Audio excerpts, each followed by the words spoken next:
क़ालन नबी सल्लल्लाहु अलैहि वसल्लम निअमतानि मक़बूलुन फ़ीहिमा कसीरुम मिनन नास अस्सिहतु वल फ़राग़ औ कमा क़ालन नबी सल्लल्लाहु अलैहि वसल्लम। दोस्तों बुजुर्गों, गुज़िश्ता हफ्ते भी अल्लाह ताला की अता करदा अजीम नेमतों के उन्वान से बयान किया गया था और ये समझाने की कोशिश की थी कि अल्लाह ताला ने इंसान को बेशुमार नेमतें अता फरमाई हैं। उन सारी नेमतों में अफजल तरीन नेमत ईमान की नेमत है, इस्लाम की नेमत है, नबी अकरम सल्लल्लाहु अलैहि वसल्लम की उम्मत में पैदा हो जाने की नेमत है। और इन सब के बाद जो अजीम तरीन नेमत है वो सेहत और खाली वक्त की नेमत है। बल्कि ईमान की नेमत और सेहत, तंदुरुस्ती और खाली वक्त की नेमत ये लाजिम मलजूम है, लाजिम मलजूम है। लेकिन अगर मुआसना करेंगे तो ईमान की नेमत बढ़ जाएगी, इस एतबार से कि किसी इंसान के पास सेहत हो, तंदुरुस्ती हो, दुनिया के राहत के असबाब हों, तायुश की ज़िंदगी वो गुजार रहा हो, सहूलतें आसानियाँ उसको मुहैया हों, हर तरह की ऐशो इशरत के सामान उसके पास मौजूद हों, लेकिन नेमत ईमान ना हो तो वो सब बेमाना है। इस एतबार से बेमाना है कि दुनिया की ज़िंदगी बहुत छोटी सी है, मुख्तसर सी है।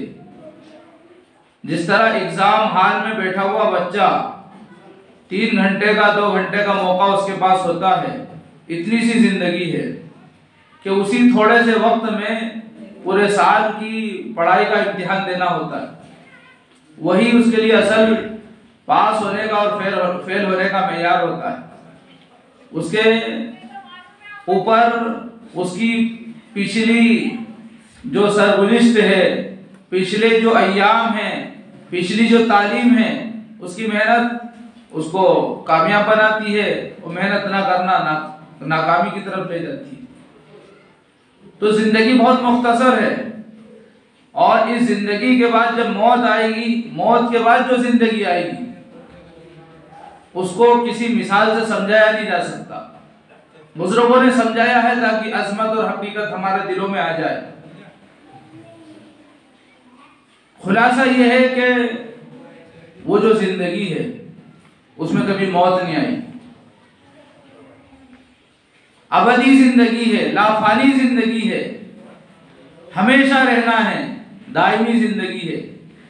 इसलिए इसका उससे मुकाबला करना ये बड़ा मुश्किल अमल है। दुनिया की जिंदगी खत्म होने वाली है और आखिरत की जिंदगी देरपा है, कभी खत्म नहीं होगी, दायमी और अबदी जिंदगी है। तो इस एतबार से मालदार, सरमाएदार, दौलतमंद, हर तरह की आसाइश में रहने वाला, नेमतों में रहने वाला, अगर ईमान उसके पास नहीं है तो वह नाकाम और नामुराद है। और इसी तरह एक वो इंसान जिसके पास कुछ ना हो, वो रास्ते के किनारे पर, फुटपाथ पर जिंदगी बसर कर रहा हो, न सही से कपड़े उसके पास हो, न खाने के लिए कोई अच्छी ग़िज़ा उसके पास हो, जो एकदम मोहताज पड़ा हुआ हो, दुनिया का कोई सबब उसके पास ना हो, लेकिन ईमान उसकी जिंदगी में है, वो अल्लाह को रब मानता है, मोहम्मद रसूलुल्लाह सल्लल्लाहु अलैहि वसल्लम को आखिरी नबी मानता है, तो वो पूरी दुनिया से बेहतर है, दुनिया के असबाब से बेहतर है, दुनिया के सारे साजो सामान से बेहतर है। क्यों? इसलिए कि दुनिया छोटी सी जिंदगी है, इसमें आजमाइश में मुब्तला होकर, परेशानियों में फंसकर, किसी तरह की बेचैनी में वो जिंदगी गुजार लेगा, आखिर एक दिन मर जाएगा। और इसके बाद जो जिंदगी आएगी उसमें कभी मौत नहीं आएगी। वहां पर अल्लाह ताला उसकी सारी आजमाइशों का, जिसमें वो मुब्तला किया गया, सारी परेशानियों का जो उसके ऊपर आई, सारे हालात जो दुनिया में उसके ऊपर आए, उन सब का बदला अल्लाह ताला आखिरत में अता फरमा देगा। तो इस एतबार से दुनिया की जिंदगी में नेमत ईमान और नेमत सेहत और खाली वक्त, ये बड़ी कीमती और अजीम नेमत है। लेकिन सबसे अफजल तरीन नेमत ईमान है। ईमान के बाद सेहत और खाली वक्त। गुज़िश्ता हफ्ते बताया था कि सेहत बहुत बड़ी नेमत है। सेहत के बगैर इंसान कोई काम कर नहीं सकता, लेकिन सबसे ज्यादा नाकदरी इसी सेहत की इंसान करता है। इंसान सबसे ज्यादा गाफिल इसी सेहत से, इसकी कदर नहीं कर रहा है। और इसकी कदर क्या है? इसकी कदर यह है कि सेहत अल्लाह ने दी है तो सेहत का हक अदा किया जाए। एक हदीस में नबी सल्लल्लाहु अलैहि वसल्लम ने फरमाया कि 5 चीजों से पहले गनीमत जानो, यानी 5 चीजों से अच्छा खूब फायदा उठा लो 5 चीजों के आने से पहले। उनमें से एक चीज ये फरमाई कि सेहत से फायदा उठा लो बीमारी के आने से पहले। इग़्तनिम सिहतका क़ब्ल सक़मिक, बीमारी आने से पहले सेहत से खूब फायदा उठा लो। और वो फायदा क्या है? जिस फायदे को अल्लाह ताला ने इस उम्मत के मकसद को जिक्र करते हुए बयान फरमाया, कुंतुम खैरा उम्मतिन उखरिजत लिन्नास तामुरूना बिल मारूफ व तनहौना अनिल मुनकर व तु'मिनूना बिल्लाह। तुम बेहतरीन उम्मत हो, लोगों को फायदा पहुंचाने के लिए तुम्हें भेजा गया है। और फायदा क्या है? भलाई का हुक्म करो, बुराई से रोको, और एक अल्लाह पर ईमान रखो। यह फायदा है। तो अपनी सेहत से खूब फायदा उठाओ। और फायदा क्या है? यह फायदा है जो इस आयत करीमा में जिक्र किया गया। और अगर ये बात समझ में नहीं आ रही है तो अपनी जिंदगी की हकीकत पर गौर करो और अपने मकसद को पहचानने की कोशिश करो। दुनिया का हर मजहब वाला अपने मजहब के बारे में जानता है, पढ़ता है, मालूमात हासिल करता है और उसको अपनी जिंदगी में ढालता है। मुश्किल से मुश्किल अमल उसको भी वो अपनी जिंदगी में ले आता है, क्योंकि वो उसके मजहब का हिस्सा है।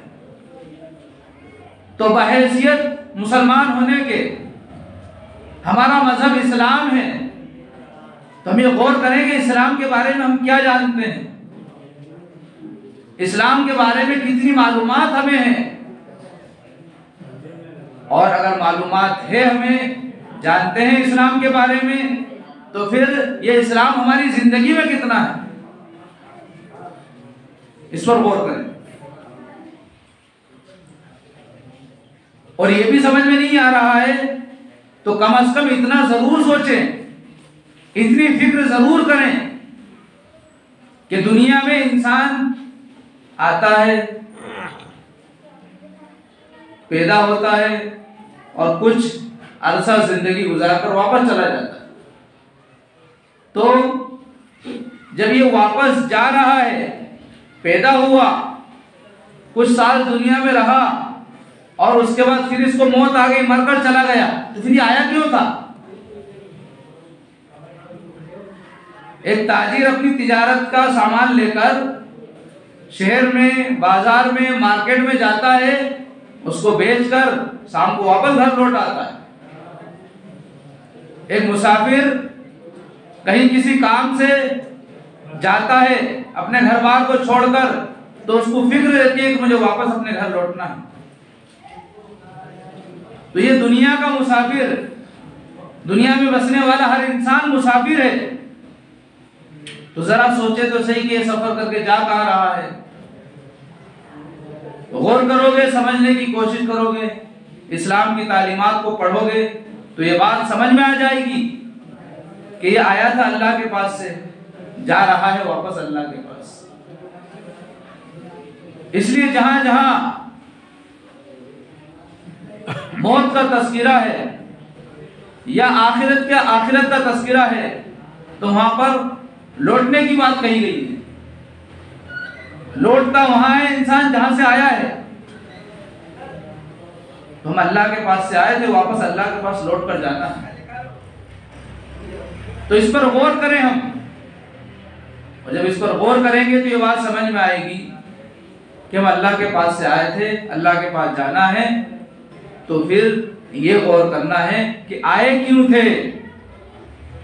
तो फिर आगे ये बात आपको दिखाई देगी, समझ में आएगी कि अल्लाह ताला ने जन्नत बनाई है, जहन्नम बनाई है। अब सबको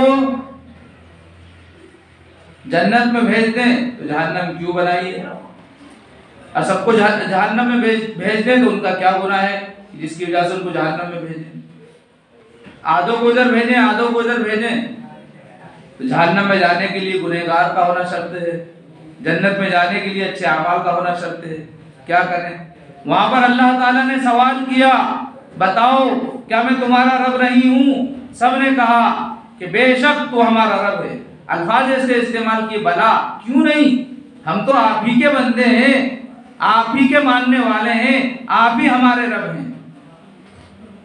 चारों तरफ नजर उठाई, कुछ चीज नजर ना आई, कुछ दिखाई न दिया, तो सब पुकार उठे कि तू हमारा रब है। अब ये कह तो दिया कि तू हमारा रब है, उस्ताद ने सबक तो पढ़ा दिया कि रब अल्लाह है,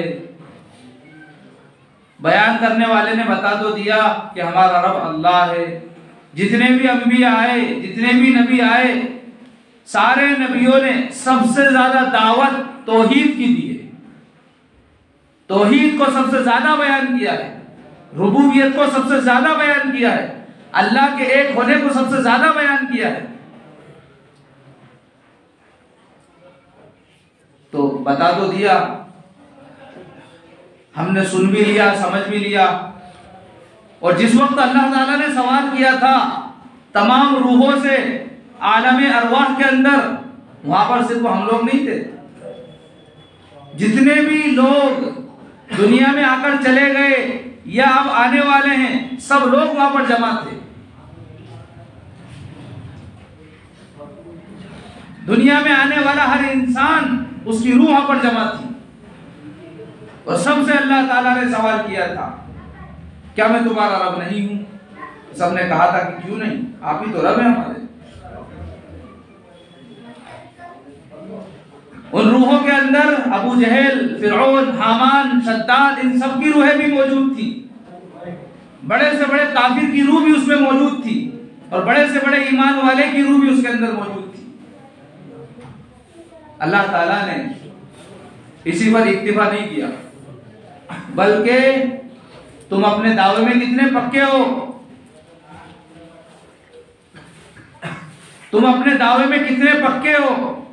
तुम कह रहे हो कि हमारा रब तू है, अल्लाह को रब मान रहे हो, तो जरा उसका इम्तिहान भी तो लें कि कौन अपनी बात में सच्चा है। अल्लाह ताला ने दुनिया में भेज दिया।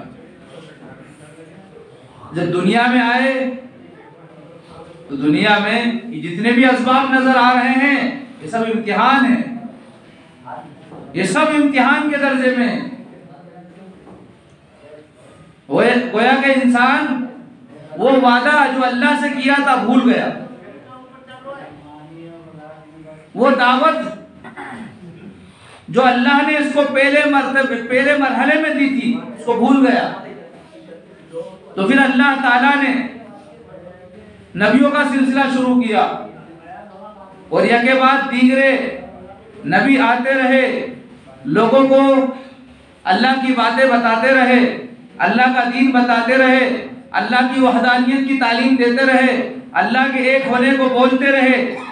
यह सिलसिला चलता रहा। यहाँ तक कि जनाब मोहम्मद रसूलुल्लाह सल्लल्लाहु अलैहि वसल्लम तशरीफ लाए और आप पर अल्लाह ताला ने नबूवत का दरवाज़ा बंद कर दिया, नबियों का सिलसिला ख़त्म कर दिया, और वो काम जो अल्लाह ताला नबियों से लिया करते थे उस काम को अल्लाह ताला ने इस उम्मत के सुपुर्द कर दिया।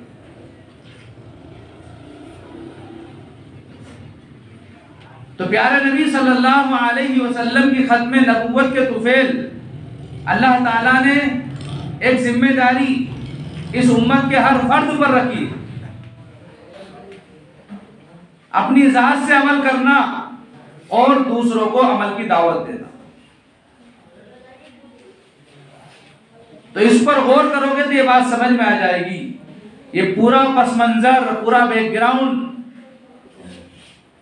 अगर हम इस पर गौर करेंगे तो ये बात हमारे समझ में आ जाएगी कि अल्लाह ताला ने कायनात को और कायनात की सारी चीज़ों को, कायनात की सारी मखलूक़ात को बेफायदा और फजूल पैदा नहीं किया, बल्कि एक मकसद के तहत पैदा किया है, और मकसद नबियों की तालीम के जरिए बताया है। तो आज मकसद को नहीं जानते मुसलमान, तो सेहत की भी फिक्र नहीं है, खाली वक्त मिल रहा है उसकी भी फिक्र नहीं। बात मैंने यहीं से शुरू की थी कि अल्लाह ताला ने सेहत अता फरमाई है, यह अजीम नेमत है। ईमान की नेमत के बाद सबसे अफजल नेमत सेहत का मिल जाना है। सेहत नहीं है रोज़ा नहीं रख पाओगे, सेहत नहीं है फजर, जोहर, असर, मगरिब, चाश्त, अव्वाबीन नमाज नहीं पढ़ पाओगे, इबादतें नहीं कर पाओगे, सुभान अल्लाह नहीं कह पाओगे। सेहत है तो सारे काम आसान है, इबादतों में तो कम मेहनत लगती है, वक्त भी कम लगता है। इसके बिलमुकाबिल दुनिया पर कितनी मेहनत हो रही है और उसमें कितनी ताकतें लगती हैं, कितनी ज़्यादा सलाहियतें लगती हैं, कितनी मेहनत और कुर्बानियां देना पड़ती हैं। सेहत नहीं है तो कुछ नहीं कर पाओगे। यहां तक के जो किसान रात भर ठंड में पानी खेल रहा है, डॉक्टर उससे कह देंगे ठंडे पानी से मुंह भी मत धोना, ठंडा पानी पीना भी मत। क्यों? सेहत नहीं है। और सेहत है तो ठंडे पानी में खड़े रहना रात भर आसान है, और नहीं है तो ठंडा पानी पीना भी मुश्किल है, हाथ धोना भी मुश्किल है, चेहरा धोना भी मुश्किल है। तो समझ में क्या आता है कि सेहत कितनी बड़ी नेमत है। सेहत बहुत बड़ी नेमत है। जितनी बड़ी ये नेमत है उतनी ही ज्यादा इसकी नाकदरी भी हो रही है,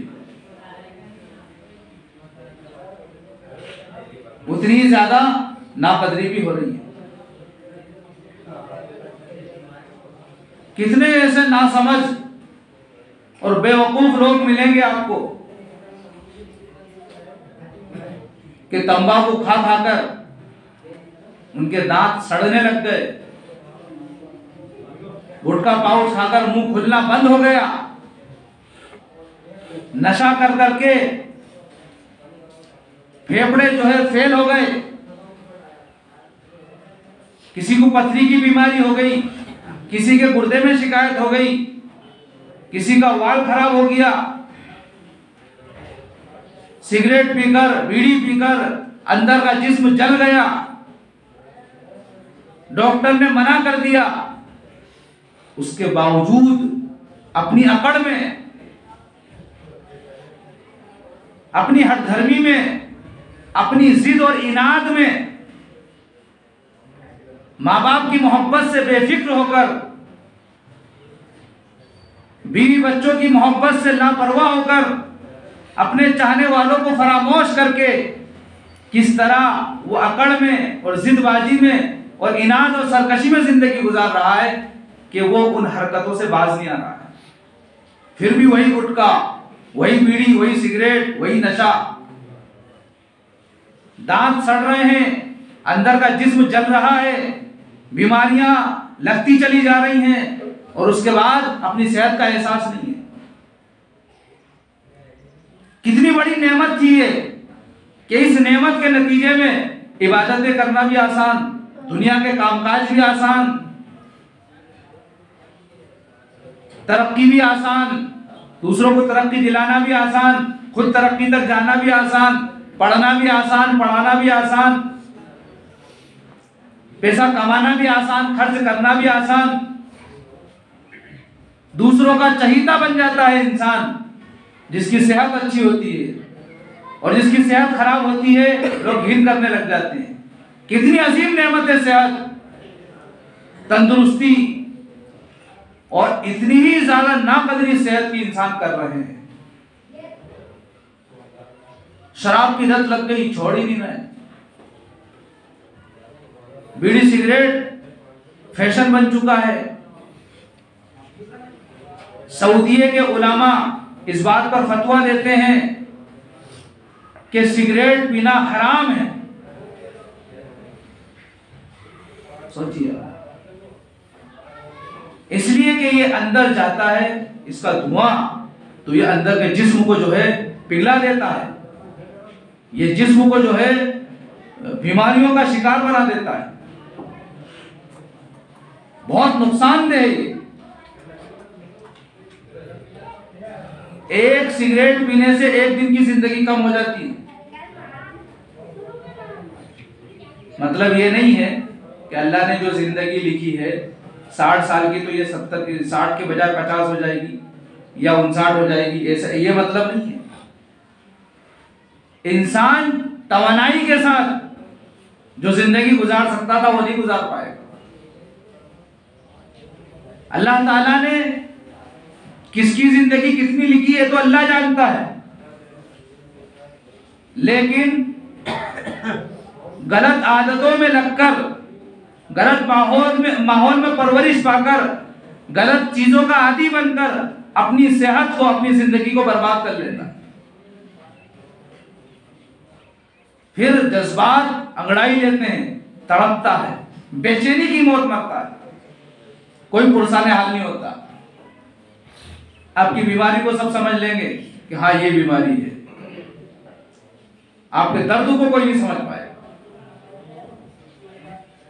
आपके जज्बात को कोई नहीं समझ पाएगा। फिर भी कितना बड़ा बेवकूफ है ये इंसान कि अपनी सेहत की कदर नहीं कर रहा। एक वाकया सुना दूं और बात खत्म करूं, और बाकिया बयान इसी मौजू पर अगले हफ्ते करूंगा इंशाल्लाह। कि एक गरीब आदमी ने जो अपने खेत में हल चला रहा था, एक शहजादे को घोड़े पर सवार होते हुए और सवारी करते हुए गुजरते हुए देखा। तो उस हल चलाने वाले किसान ने उससे कहा कि शहजादे तुम कितने खुशनसीब हो कि तुम कितनी इज्जत की जिंदगी गुजार रहे हो।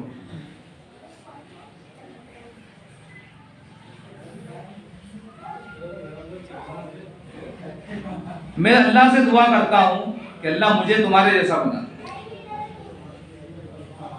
उस शहजादे ने अपनी सवारी रोकी और कहा कि मैंने सवारी सिर्फ इसीलिए रोकी है कि तुम ये दुआ मत करना कि अल्लाह मुझे इसके जैसा बना दे, मेरे जैसा कभी मत बनना। तो पूछा कि आप तो सारी नेमतों में, राहतों में, इज्जत की जिंदगी गुजार रहे हैं, आपकी बीवियां हैं, बच्चे हैं। कहा कि मेरा एक भी बच्चा नहीं है, ये जितने भी बच्चे हैं ये सब मेरे वजीरों के बच्चे हैं।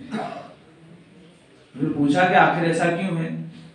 तो उसने बताया एक मर्तबा मेरी बीवी की तबीयत खराब हो गई थी और मैं अपनी बीवी से बहुत मोहब्बत करता था और मेरी बीवी भी मुझे बहुत चाहती थी। उसने मेरे से बड़े दर्द में ये बात कही कि मैं तो अब मर जाऊंगी और तुम दूसरा निकाह कर लोगे, मुझे भूल जाओगे। मैंने उसको बहुत यकीन दिलाया कि मैं तुझे बहुत चाहता हूं, दूसरा निकाह नहीं करूंगा। नहीं, उसको यकीन नहीं आया। तो मैंने जो है शादी करने के लिए जिस चीज की जरूरत पड़ती है उस मामले को ही खत्म कर दिया और सर्टिफिकेट बता दिया कि ये डॉक्टर का पर्चा है। मेरी बीवी बहुत खुश हुई, इत्मीनान से उसने ठंडी आहें भरी। अल्लाह का करना ऐसा हुआ कि उसको सेहत मिल गई, उसको सेहत मिल गई और आज मैं अपनी गलती पर पछता रहा हूँ। उसको सेहत मिल गई, अब जाहिर सी बात है उसको जिस चीज की जरूरत है वो तो मैं दे नहीं पाता हूँ। तो ये सब हमारे वजीर की औलादे हैं, समझ रहे हैं आप। ये दुनिया है और दुनिया में सेहत और बीमारी, तंदुरुस्ती, ये नेमतें और इनका क्या इस्तेमाल किस तरह करना चाहिए, ये सब सीखने की ज़रूरत है।